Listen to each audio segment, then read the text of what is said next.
Radio Café. Ride with us every last Friday night of the month. Cruise the airwaves and savor the sound on Radio Café. A place where we vibe to the rhythms and savor the beats, from hidden gems to classic all-stars. On Radio Café. Kick back and enjoy the ride. Experience the flavor through sound. On Radio Café. All right. Gonna do a performance for y'all of 3 songs. Let's go, Falcon. On Radio Café. All right, let's do it. Yes.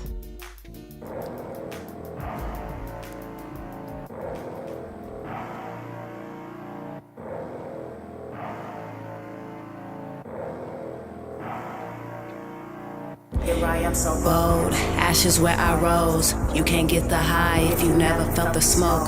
Here I am so bold, ashes where I rose. You can't get the high if you never felt the love. They love it, but afraid to say it. I ain't cocky, I just do my thing, yeah. I admit I lost a couple years, yeah. Too much brandy and a lot of beers, yeah. A reputation ain't the best I know. But my story I'ma have to tell, yeah. Mama wildin', had 2 sons in cells, yeah. They got home, I didn't know them well, yeah. It was fighting, it was yelling too. Punch walls in the living rooms. My mama told me she ain't wanna live, no. All she wanted was away from here, yeah.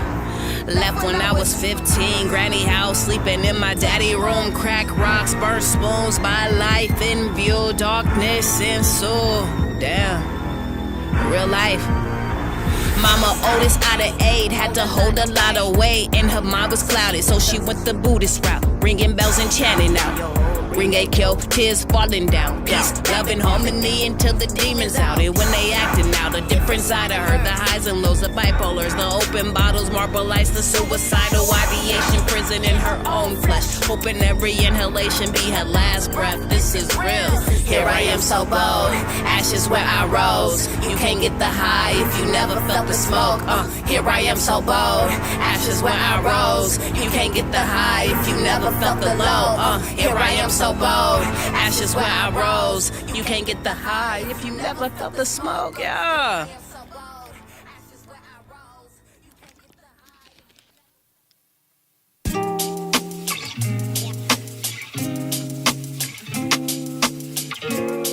Vibing out, vibing out. High came down, high came down. High came down, high came down. High came down, high came down. High came down. I don't wanna fight about it, I just wanna love you down. I can see it in your eyes, tired of the runaround. Say I'm cold like snowfall, chilling on the sofa. I don't mean to tune you out, wish I had capacity, like how you always there for me. Got a love like this, how you love like that. I've been in the mix, need a minute. You always have my love, that's a given. Say I'm running hot, but that was yesterday. Yeah, you needed more, like it was payday. Yeah, I'm losing you with every move I make. I can't get it right, I just complicate. But when I turn around, it's always too late. Then you run away and say I'm playing games. Then we grow apart, I just needed space. Now you're out of sight, but I need you now. No, I don't want you, I need you, need you. Cause my height came down, height came down. No, I don't want you, I need you, need you. Cause my height came down, height came down. No, I don't want you, I need you, need you. Cause my height came down, height came down. No, I don't want you, I need you, need you. Cause my height came down, height came down. I don't wanna sleep without you, missing how we cuddle up. Push you to your limit, now you care, that's how I'm feeling. My bed is just too big for me. Want you in my bed with me, but you won't even talk to me. Damn. Cotton sheets smell like you, no checking texts, it's not like you. I'm texting you, I'm calling them, they telling me it's bad enough. I just wanna fix it up, but you don't even give up. Say I'm running hot, but that was yesterday. Yeah, you needed more, like it was payday. Yeah, I'm losing you with every move I make. I can't get it right, I just complicate. But when I turn around, it's always too late. Then you run away and say I'm playing games. Then we grow apart, I just needed space. Now you're out of sight, but I need you now. No, I don't want you, I need you, need you. Cause my height came down, height came down. No, I don't want you, I need you, need you. Cause my height came down, height came down. No, I don't want you, I need you, need you. Cause my height came down, height came down. No, I don't want you, I need you, need you. Cause my height came down, height came down. No, I don't want you, I need you, need you. Cause my height came down, height came down. No, I don't want you, I need you, need you. Cause my height came down, height came down. No, I don't want you, I need you, need you. Cause my height came down, height came down. No, I don't want you, I need you, need you. Cause my height came down, height came down. No, I don't want you, I need you, need you. Cause my height came down, height came down. Height came down. Height came down, height came down. Height came down, height came down. Yeah, that's Height Came Down. My latest single.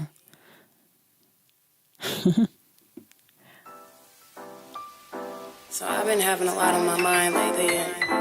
I don't want you to think it's anything bad, because it's definitely not bad. I just feel like you should sit down so I can talk to you. You ready? What if I said how I really felt? Would you listen with your heart open? Or would you close it, run away, cause it's still hurting? I feel so hesitant, reluctant. Maybe I'm afraid, but who isn't? I don't wanna hide behind a lie. Like when you say my name, you don't give me butterfly. I try to keep it cool, but you know how that do. Confuse you. I'm living in a world of fantasy. My mind is the canvas, I can feel the imagery. Could be something special, I could be all that you need. We could turn this into something, practice alchemy.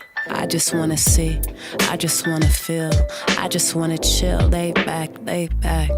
Yeah, I just wanna chill, lay back, lay back, lay back, lay back. Come on. So real, so chill. So real, so chill. So real, so chill. So real. I like that, yeah. Mind's occupied, going miles a minute. When you can't concentrate, know it's I that who did it, Got a feeling and it's heaven in my heart. Heavy in my heart, pure light when it spark. Feel like guitar chords and piano melodies. Too good to be real. Remind me how you feel still. Wishing I can capture every moment. Conceal it in a safe compartment. I'm living in a world of fantasy. My mind is the canvas, I can feel the imagery. Could be something special, I could be all that you need. We could turn this into something, practice alchemy. I just wanna see, I just wanna feel, I just wanna chill, lay back, lay back. Yeah, I just wanna chill, lay back, lay back, lay back, lay back. So real, so chill. So real, so chill. So real, so chill. So real. I like that, yeah.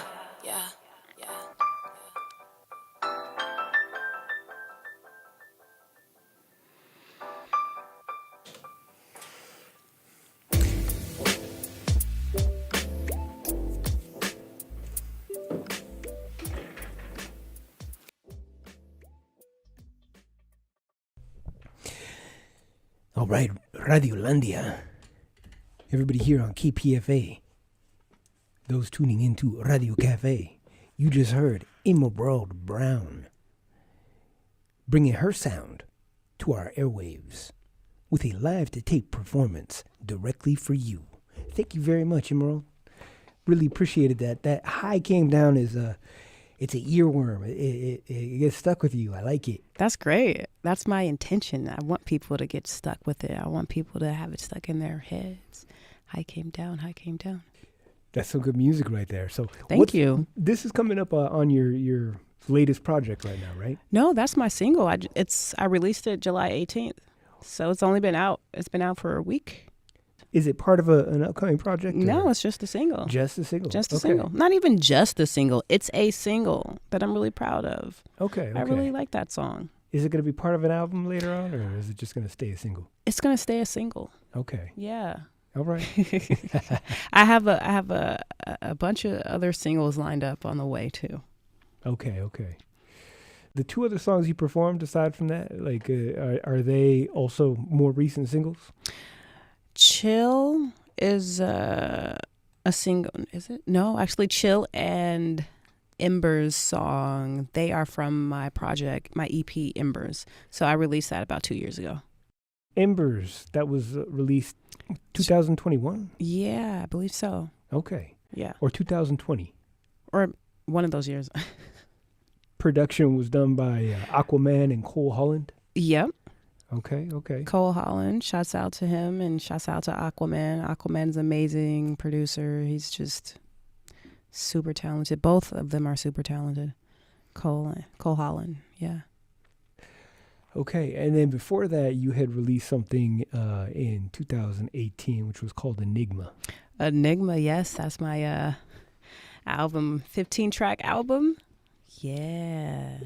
I had a lot of fun writing that and recording it. Yeah. Full on LP.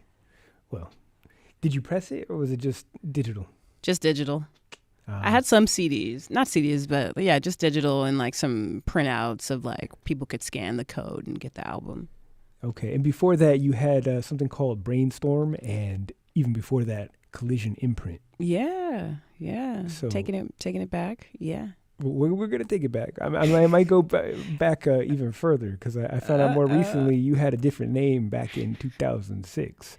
Yeah. Imderald Bay, and you used to make music that was a little bit more hyphy. Imderald Bay was a completely different person.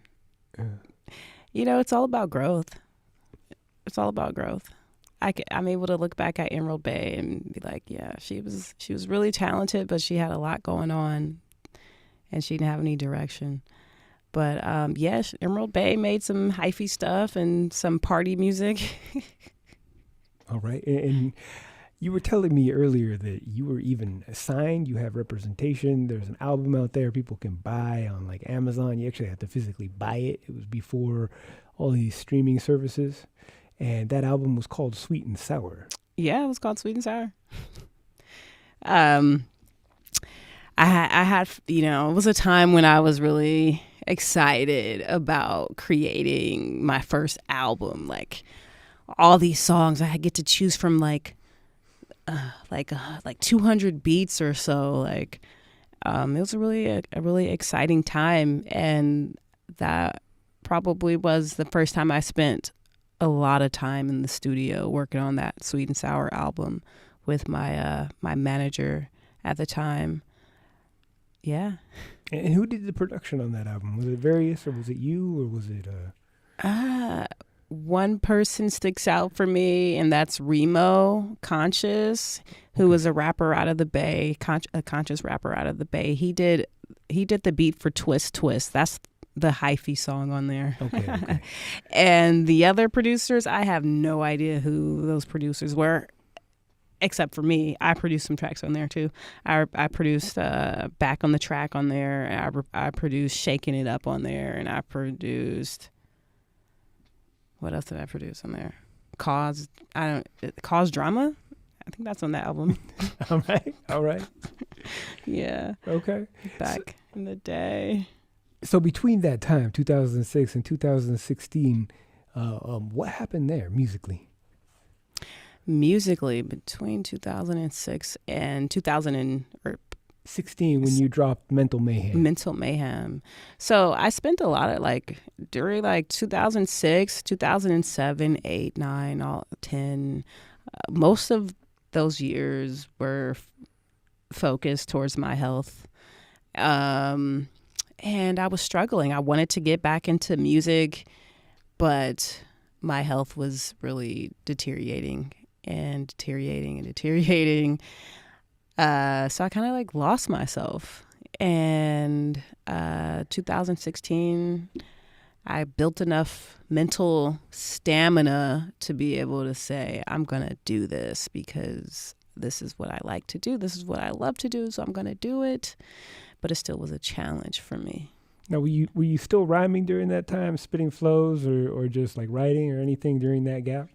During that gap, I was really, no, I was still writing. I think I was writing here and there, and I did do some recording. I was recording myself. I made like mixtapes that I put out on SoundCloud and then deleted later.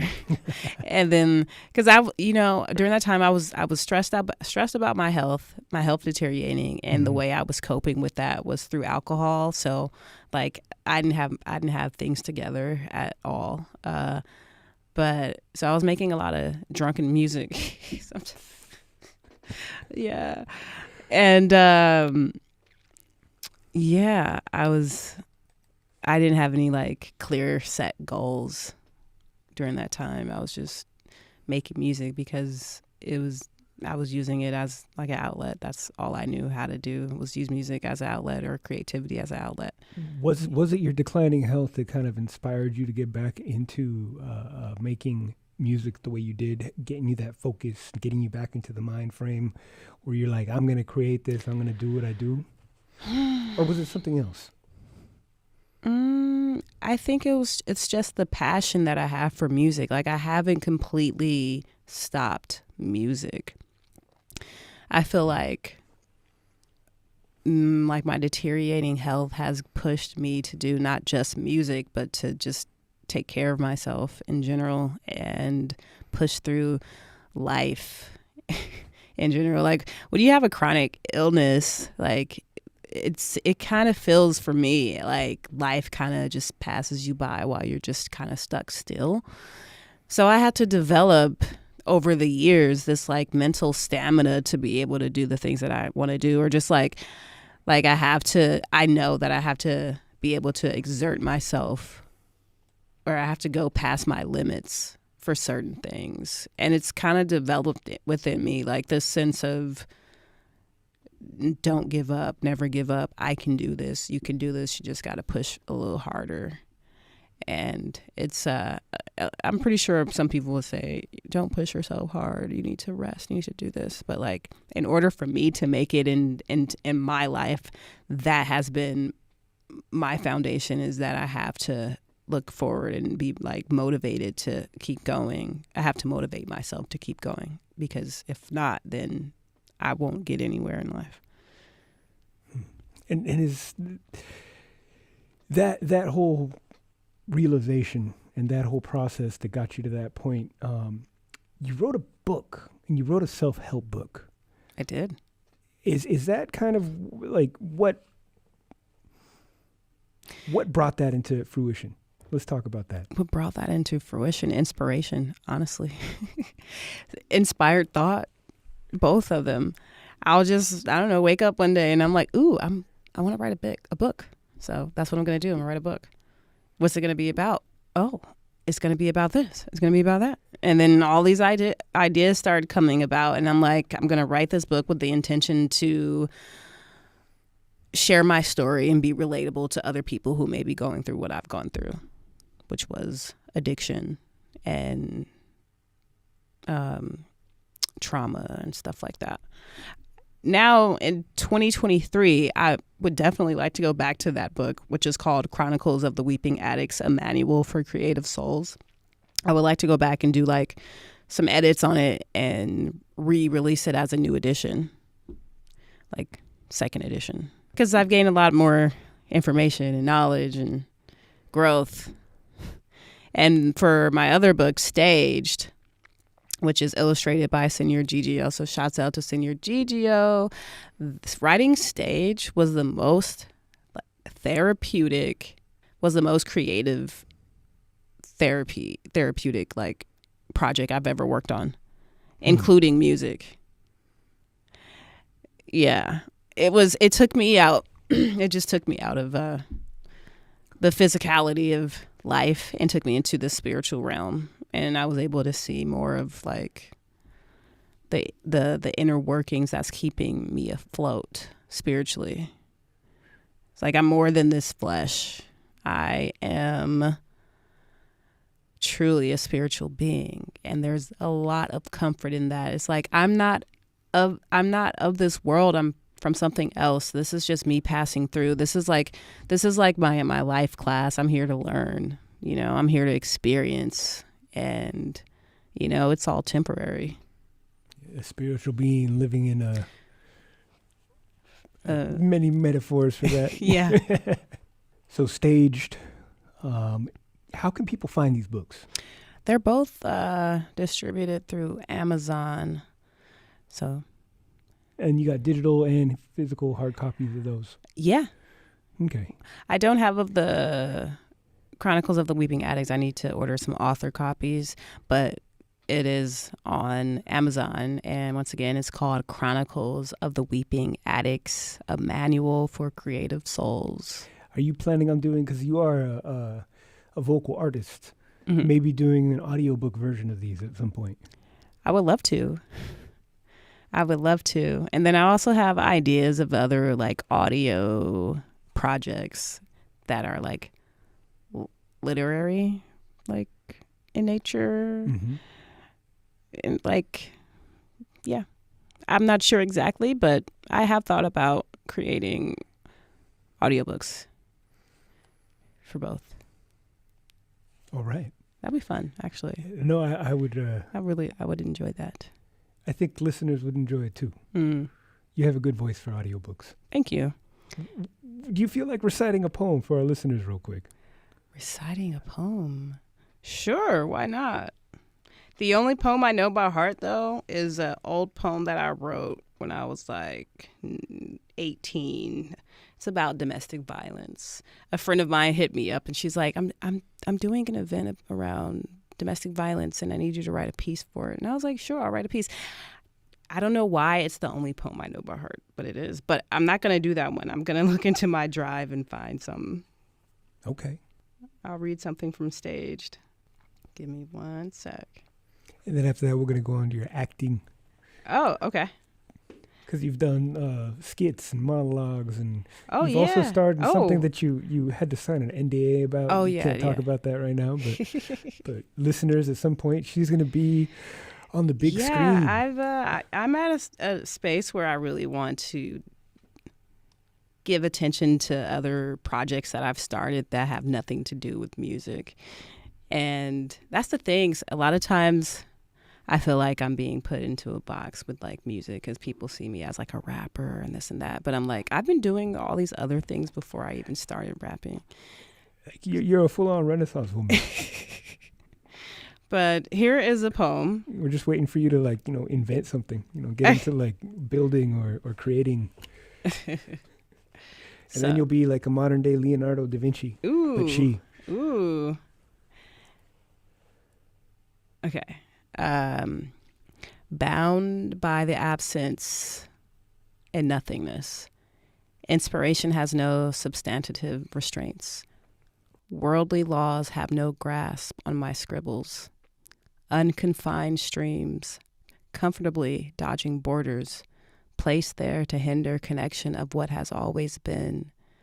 Belly flopping in endless supply, a diet would be foreign. Feast and fill up, give because there is more where it came from. And let's see. This is one of my favorite ones. I am as empty as a giver. These thoughts know nothing. They are unreliable. This voice speaks, but utterances undefined. My body moves unlike my mind. I am losing my container of spirit, noticing the unfamiliar, insanely detached. I like that one a lot because I feel like that a lot too. Yeah. Because as the more I start to understand spiritual concepts and, the more I feel like I am connected to my source, my higher power, which is like all the time I am connected to that. But there are times where I'm not so consciously aware of that connection. But like the more I learn, the more I'm just like, the reality of this existence isn't. You're always connected. Always connected, yeah. It's just sometimes hard to comprehend. Exactly. It's not, I honestly probably don't, I don't really feel like you're supposed to comprehend it. It's something that you have to feel, you have to experience within your being. You have to like feel it. And it's like a knowingness too. And it's so, and like, whenever I talk about it, I contradict myself because I feel like it means so many different things.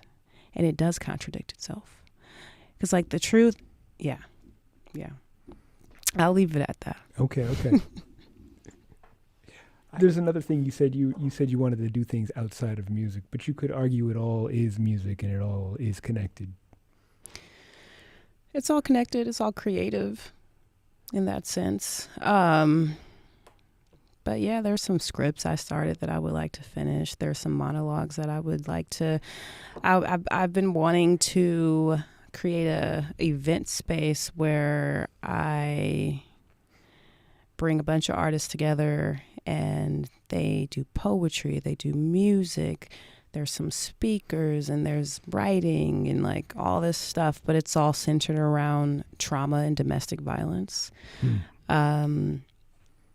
That's something I've been wanting to actually put my focus into and like actualize, but I've been like super busy with other things.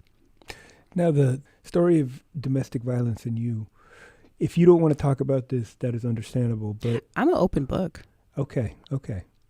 What I noticed that was like a reoccurring theme in some of your work and with your intention. Where did that come from? Was that something you experienced when you were a child, or was that something you experienced yourself in a relationship? I never experienced it myself in a relationship. The domestic violence I'm speaking of is from family dynamics. As a child, as a kid, as a teenager, I haven't experienced it in a romantic relationship, but I have experienced domestic violence in family systems. Which is trauma. A lot of trauma. Yeah. I've been choked. I was choked twice. I was like 12 years old by an adult. My mother was physically abused by my father. My mother would remind me all the time that my father wasn't the only man to hit her with his fist. And so I was around a lot of trauma, a lot of domestic violence, a lot of violence in general. And looking back at it, it's a lot. It's a lot to have gone through as a kid. And now in my adult life, I have all these tools to heal that adolescent, young child, young teenager. And it's a long journey. I've been healing for a long time. And, it's, I have a high ACE score, and I'm like, typically I'm a prime example of what it is, of the effects of growing up in a dysfunctional child home. Like, I have autoimmune disease, there's just like, I fit it to a T. If anybody knows what like the ACE score is, like, it's real. So it's important to, have awareness. It's important to have mentors. If I had mentors when I was young, and luckily I was a part of a youth organization that kind of helped me get out of the home, like through creativity and going to like group meetings and talking about art and talking about musical projects. It was good for me because I was away from the home, away from the dysfunction during those times. And also, like, I had a mentor who was older than me. She was like 10 years older than me. I met her, I don't know, somewhere in Berkeley. And, she became a really good friend of mine. We're still friends to this day, but she was definitely someone who I was able to vent to, I was able to come to during times of crises. And shouts out to Celine. And yeah, she's like a big sister to me. So yeah, healing journey starts with awareness of where you come from and the willingness to want to change, you know, because trauma for me, it came with a lot of detrimental things to my health, like alcoholism was a huge one. Yeah. Yeah. And addiction in general. This organization, it's a local Bay Area one? It was a local Bay Area organization. It was called Youth Movement Records. This was way back in the day. I was a teenager. There's a lot of good organizations like that come out of the Bay here. They're so important. Yeah. They really are. They are really, really important. So do you see yourself like taking on the mantle of being a mentor? I see myself as I wanna do so much. I want to talk more about trauma, you know. I'm like I said, I'm an open book. I feel like people tend to dismiss trauma as in like it's something negative, like, oh, you're talking about your trauma. I don't want to, like, it makes me uncomfortable, you know? But like the reality is that this is the reality of someone's life. And I spent I'm in a support group called ACA, Adult Children of Alcoholics and Dysfunctional Families. So we say we come from the dysfunctional family rule of don't talk, don't trust, don't feel. So I'm working on being able to talk about it, being able to feel it, being able to trust. In dysfunctional families, we're, you know, silenced. Everything's kept a secret. Things are swept under the rug. But it's important to talk about it. And I want to help, you know, people have the voice to speak up about things that they've gone through and not feel so stigmatized. Like I want myself to like have that power to speak up about the things that I've gone through because it's my truth. And I want to share my truth. And I believe in vulnerability and being authentic. And that's why I do it. Those are my values. I want to share what I've gone through. And if I didn't go through it, I wouldn't be who I am today at all. I'm thinking about writing another book about this. You know, the second edition of Chronicles of the Weeping Addicts, a manual for creative souls, or something completely different. Maybe start like a nonprofit or something. There's something in the air. There's something that wants to come through me and inspired thought, but I haven't really tuned into the frequency of that yet. Okay. But it's coming. I can feel it. Yeah, that event you were talking about. Yeah. Do you have any ideas on who you'd want, if you know, like your dream team of who would be there? I reached out to a few people. Okay. Yeah, I need to follow up on that and get that ball rolling. You also act. And you've done theater. You've done theater here in the Bay, and including skits and monologues. But you also are acting on the big screen now, and you can't talk too much about that. But when you can, we'll bring you back on the air, and we'll go more in depth on that. But let's talk about that part of your life. She really is a Renaissance woman here. I write the skits and the monologues. I haven't performed a monologue or a skit, but I have been in a play years ago at the Black Repertory Theater. That and this movie. No. But all the other acting stuff, it's more so on the writing. Like, it's no acting. It's just me writing monologues and like dialogue and scripts. Can you talk about unfinished, how you got discovered as being an actor? So for this movie, it was just random. Like, I met this guy. His name is Ned. Shouts out to Ned. He's the one. He's the film director and writer of the movie that I'm in. That I don't know when's coming out. It's still in production. They're still shooting some shots for it. So I met him out in the public, and he was just like, hey, you have this look about you, and I think that you would be a great fit. And I'm like, well, I do music, blah, blah, blah. And he's like, oh, okay, well, if you're interested, like, let's exchange information. And we exchanged information. And then, I don't know, like 4 months went by. Then I get an email, and it's Ned. And he's like, hey, so remember, you know. And he's like, are you interested? And I'm like, sure. And then next thing you know, he's sending a bunch of contracts, and I'm sending them back. And then we're taping. And that's how that went. And how was that experience? It was a great experience. I really enjoyed it. We shot for like 12 hours. There was a makeup artist. There was food. Definitely catered to. It was amazing. I just felt so welcomed. And, you know, I got to dress up in a way that I've never dressed up before. And, yeah, I had fun, you know. It's like make-believe for adults, you know. That's what. And kids, too. Kids make believe in acting.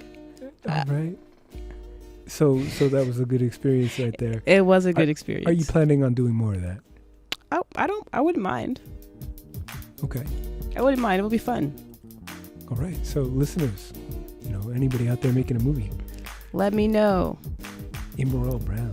Yeah. Now, is there anything else you'd like to let us know before we bring this to a conclusion, Imderald?